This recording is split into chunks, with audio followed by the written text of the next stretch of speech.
Okay, so hey guys, hey, welcome for today. And I think that today is like really late. You can check mine over here. It's like 11:32 p.m. And because I have to focus on some, YouTube stuff, I don't have enough time for me to have some practice. Actually, I just skip my homework.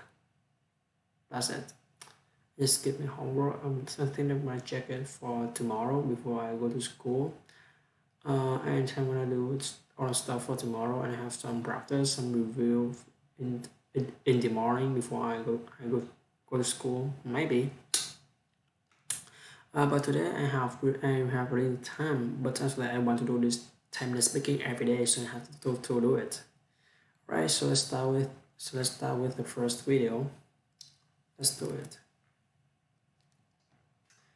So it's gonna be better.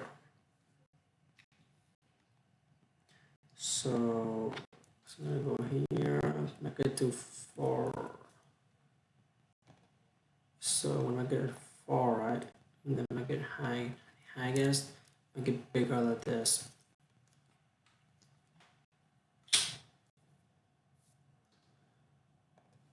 It have to be like this.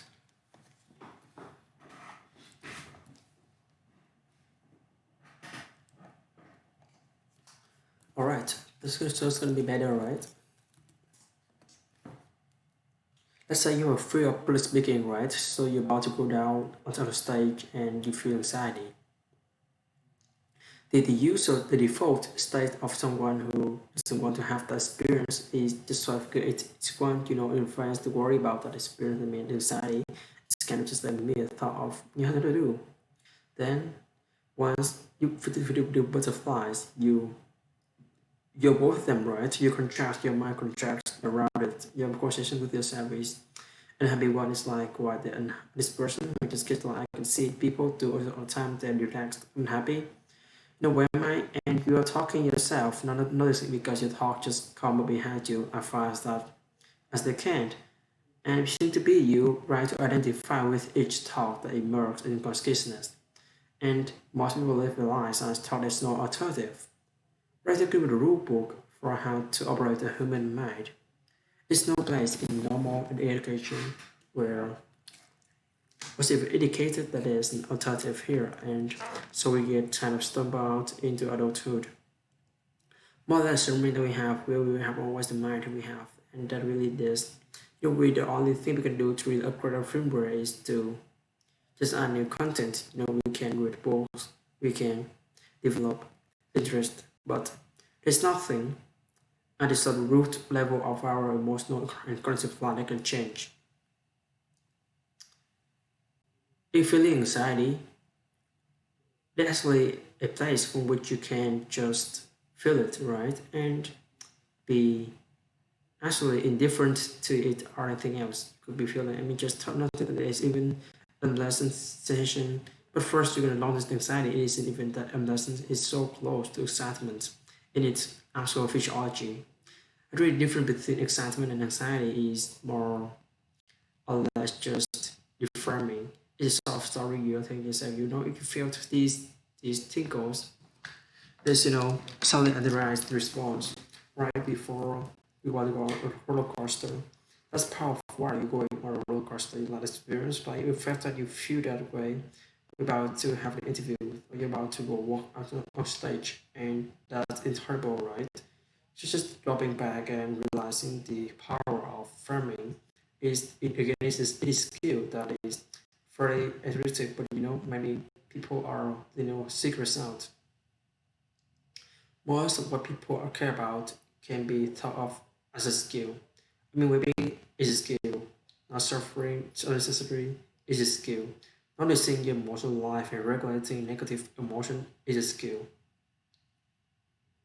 Once you begin practicing mindfulness, which is just learning to pay close attention to the nature of your experience, not adding anything to your experience, just noticing. It's like to be you moment to moment.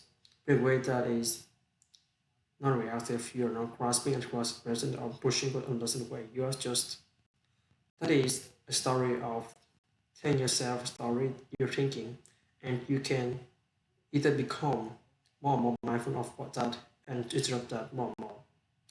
You can reframe this continue and tell yourself a story, but you can actually just engineer. You can change the code that you're running moment to moment. You sort of use a negative imagination where you think of all of the bad things that haven't happened to you, right? You're about just, stuck in traffic, driving to the job that you don't like, and you're frustrated. And you can think of all the things that could happen to you, right? That haven't. And if any one of them happened to you, you consider your prayers answered. If you could just be returned to this moment, and you could be the guy who today is going to find out if you've got 2 months left, right? And you have to then the next 2 months is spent just unwinding your worldly affairs, right? You're not a guy, right? That hasn't happened to you yet. That's just more thinking. But it can have a profound effect. You can reframe your experience in a way that it doesn't actually change anything material about your circumstance. Call that the lighting. And there's many techniques like that. Just a matter of evoking useful concepts skillfully. It has some advertisements, and I'm going to drink some water.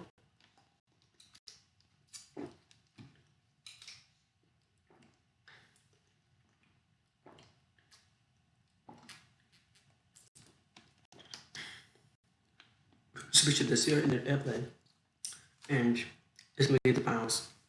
And you can, if you know, for some artists, especially afraid to fly, can feel anxious in significant turbulence. And when we feel anxious, well, we have some thought that turbulence will be dangerous. That it makes more likely the plane will crash. And of course, truly, significant turbulence can cause a plane to crash. But as we know from the statistics, it's a very, very rare thing. So now, unless you're in that rare and horrible experience of being actually thrown around the Caribbean, so as to get injured, it's felt like that the bouncing is not physically painful, but it's not being harmed, but it's sensation. And in other contexts, you could shoot yourself to even more violent bouncing and not be worried about that, or it might be on some right and moving part which exerts greater force on your body. And you do it because you're seeking that experience out. Now the airplane is totally in welcome to you, right? You just take the raw sensation, they're not your problem. It's what they pretend. It's the interpretation of them that worries you. There are at least two levels at which you can deal with this. First is to think conceptually about the nature of a large problem and what you fear. Is it rational to worry that your plane will crash? Are you experiencing turbulence? No, actually, it isn't the likelihood of dying in a plane crash. It's minuscule. Over the course of your journey, you should begin to worry as you leave the airport and get in Uber or taxi or drive yourself home in your own car. So, if you understand that, if you understand that every moment in land is in fact safer than any moment spent on the ground, so it's safer than when you're working as pedestrian if you set it on your smartphone and stepping into the crosswalk. That's when you're under life, you should search. There are moments where the sweat to begin beating on your forehead. So when you're in a plane and it's begun to bounce, it's in fact unreasonable to worry that the bouncing means much of anything. But understand that actually can have an effect. It can become willing to just experience the raw sensations of turbulence. Then it can cease to interpret the experience as a sign of actual danger. The level which you can address this, and these are totally compatible moves, I recommend both of them, is to become mindful of the feeling of anxiety itself. What is it? And what does it mean? Well, just sensation is just a pattern of energy in your body, and it actually doesn't mean anything at the level of our sensation. You might have thoughts about it, and probably much of your thinking in your moment is purpose toward trying to figure out how to feel it that way. On the other, like words, but you step out of your thoughts and just become willing to feel the raw sensation of anxiety. Actually, just render your resistance to it. Just feel it as energy. It can lose its meaning. It can become very difficult to distinguish from whether another framing would be a positive, but spirits like excitement. How do you know the difference between being anxious about the thing that's about to happen and being excited? For the most part, it is thoughts you're thinking when you're feeling the arousal. There's a cognitive, conceptual overlay on top of this raw feeling. You can constantly reframe things, or you can step out of it altogether and just feel the raw energy of the experience. And when you do that, anxiety can be like any other experience that has no meaning for you as a person. Really, this isn't anything about you. So let's say you have a rash on your elbow and it's itching. Okay, that doesn't say anything deep about you as a person. It has no physiological implications. It may be unpleasant, maybe extraordinary unpleasant, but it reach into your sense of who you are. The deepest way to respond to anxiety. And again, I'm not saying that there's no case in which drugs are valuable or even necessary. This may very well be, but for anxiety, it's in more ordinary range. A deep way to respond to it is to become willing to feel it, to cease to interpret as important and to function in the midst of it. And it will pass. Anxiety rises and falls lining up in emotion if you're not continually thinking the thoughts that make you anxious. Actually can't stay around very long. Mixture of other unpleasant emotions like anger and sadness, and they continually are interrupted by our thoughts, and we are spending most of our time thinking without knowing that we're thinking. So mindfulness in particular is a very good antidote. So is a problem. The trick is you can't blind as an antidote. You can be mindful of anxiety so that if you pass, go away.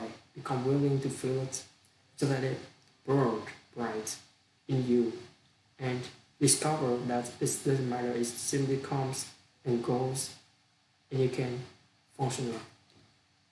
Okay, so that is the end of this 10 minute speaking for today. And I think that um, I'm really good for this one. Okay, so sure. And I want to thank a lot for this one. All right. Okay. Bye. Have a good day. I hope have a good day. Bye.